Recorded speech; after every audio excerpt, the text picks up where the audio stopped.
Hello YouTube, this is Morgan Airspeed Prime here with my next The Reckoning of Roku chapter analysis video. This one's going to be for chapter 25, which is called Sharp Knife. So once again, YouTube channel membership if you want to help support the channel, and subscribing also helps. But we are back with Malaya this time out. So an interesting detail here where, of course, we know from the Roku chapter she's obviously freed herself, and we get sort of further confirmation of that kind of immediately here. So we just get the idea that, yeah, it took her a while to break out of the earth, but she eventually did. And obviously Roku came across that. But the interesting detail here, because she is on the island, of course, she notes that the fog lifted during the daytime only twice a year during each equinox, when the waterbenders left the sacred cave, so Ulo could meet Yungib alone. The next equinox was still several days away. There had been several occasions over the course of her life where one of the waterbenders fell ill, but the mist would only thin since the other two would still be there. So she immediately figures out, the fog is not up, and it's the daytime. What has happened? And obviously we know Roku has knocked them out with his attempt to do some heat bending, and that has inadvertently kind of knocked out all three waterbenders at once, and that's what is happening here. She assumes that it's something to do with the earthbender, so she makes the wrong assumption here, because she doesn't know Roku's on the island, of course. But then she goes back to thinking like, oh yeah, Yu Ming and Chija, you know, they kind of quote-unquote betrayed her. But interestingly, her opinion on them mostly hasn't changed like that much. She still wants to get to them and warn them again that they're in danger. But she also is like, okay, even though they like quote unquote like attacked me and used their bending on me, she got no sense of bloodlust from them. What they did was a humane way to slow her down, versus, of course, the bloodlust that effectively is what Ulo wants from the scouts, that they kill anyone who arrives on the island, no question.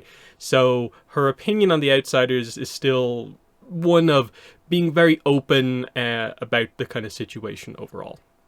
But anyway, it's noted here, Kilat has obviously gone off, and you know, she's just like, okay, Kilat's going to be fine, I can find her later. But then she notices someone in the air, and it's Gyatso. So this is what this chapter is about. It's about Malaya and Gyatso meeting for the first time. Because, of course, with the fog down, Malaya almost doesn't realize that, oh, wait, if he spotted me, you know, like, if I could see him, he can see me. He's going to try and find me. And, of course, he has the air advantage here, so he can immediately just swoop down and kind of get up right next to her. She tries to hide, but there's no real cover around, really. She does for a moment think of like, should I follow like Ulo's advice and kind of take down the outsider the second I've seen him? But she's like, nah, I'm just gonna wait and see what happens here. So yes, Gyatso arrives. We know he's not gonna hurt her.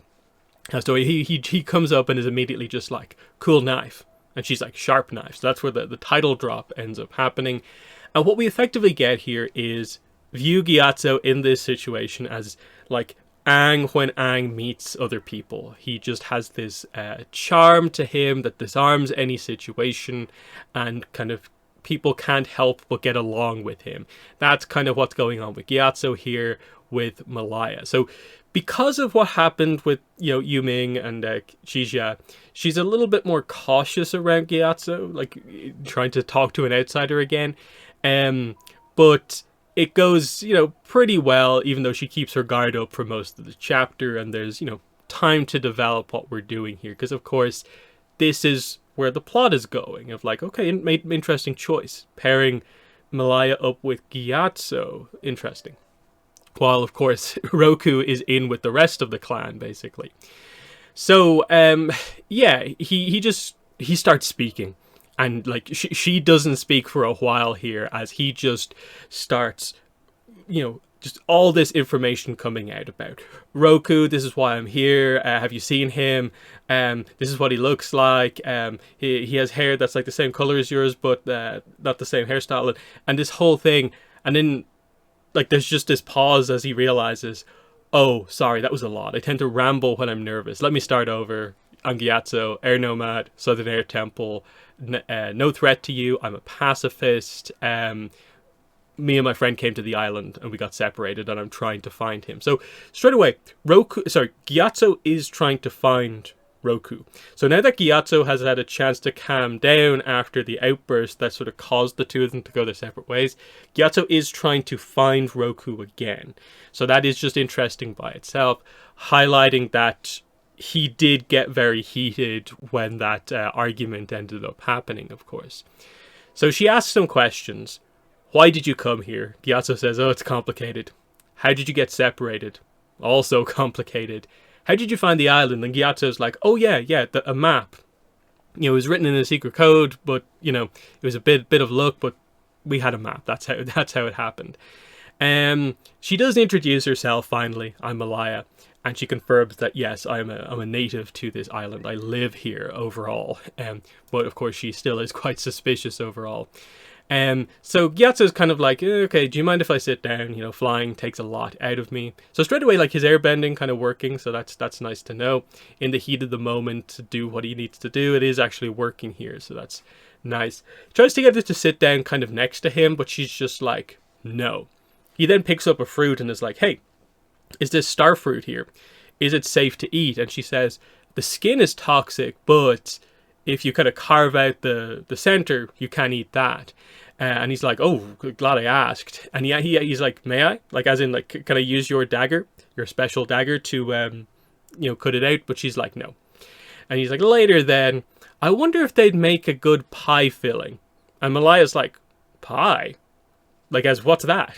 And he's like, yeah, pie. Oh yeah, I guess you don't have pies all the way out here. That's too bad. So that's a fun reference, of course, because Gyatso is the one all about using airbending to launch pies, but also he does put effort into the recipes. So, you know, maybe he can make a recipe using this kind of rare fruit on this island here. It's just a fun little back and forth, because of course, yeah, Malaya doesn't know what a pie is, and this air nomad kind of culture here, pies. You know, the agricultural resource basically of the air nomads, pies. But he then asks, oh yeah, but by the way, I've never seen anyone from the Fire Nation dressed like you before. And she says, this island belongs to no nation, only to the Lombok clan. So that's a really interesting thing. We finally get the name of the clan. It's Lambak, Lombok clan. So nice to finally have a name overall. And he again tries to be like, hey, you don't need to keep your guard up so much around me. I'm not going to harm you. But she just says, as if you could. And then we get to the idea of Gyatso's like, am I keeping you from doing something? Yes. And Gyatso's like, oh yeah, let's go then. You lead the way. But she's like, no, you go ahead. So like, she's going to keep the dagger on him. You kind of go in the direction I kind of lead you in. So they're going together, but Malaya still hasn't fully opened up to Gyatso. But by the end of the chapter, she is saying, he was annoying, but not that annoying. And there was no better option than to keep him in sight while she caught up to the earthbenders. She sheathed her dagger and followed. So she does put the dagger away by the end of the chapter. But she's obviously still a bit suspicious of Gyatso, but you get the sense, okay, probably next chapter, they're basically going to be friends by the end of the next chapter here. So just a pretty quick one here, just to kind of highlight, you know, the meeting of two of the main characters in the book here, Gyatso and Malaya. That's quite interesting that finally, you know, one of the known main characters has met one of the main characters from the island properly, and we're actually having a conversation here. That's good to know overall. But yeah, mostly what you would expect. The kind of charming, friendly air nomad character gradually getting through to a sort of suspicious kind of islander character. I do wonder, maybe would this have gone slightly differently if she had maybe interacted with Gyatso before the Yu Ming and Chija betrayal had happened? Maybe, perhaps, but I still think she'd be a little bit suspicious. One other thing, actually, I do want to mention, I forgot to mention this one when we went past it here, is she knows that he's an air nomad because she's heard the stories of like the way they're described as. But she says to herself here, and with Ulo's other lies now laid bare, she doubted his claims that they were nothing but nomadic extremists on a never-ending mission to rid the world of those they found impure. So that's a pretty crazy lie about the air nomads, and that probably more than a lot of stuff with Ulo, that makes you go, don't like that. That really makes you go like, that's very questionable, Ulo. That is a real lie about the air nomads to make people fear outsiders. Like, you don't insult the air nomads like that, really. So I thought that was a particularly notable one in terms of like, she is going to really see with Gyatso the contrast between the way Ulo describes air nomads and what they're actually like. So quite interesting. But yeah, this is one for, Gyatso Malaya. It's going to be a very fun dynamic across the book, but we'll get to it in the coming chapters. So in the comments, let me know what your thoughts were on this chapter, but that's been the video. Thanks for watching, and bye.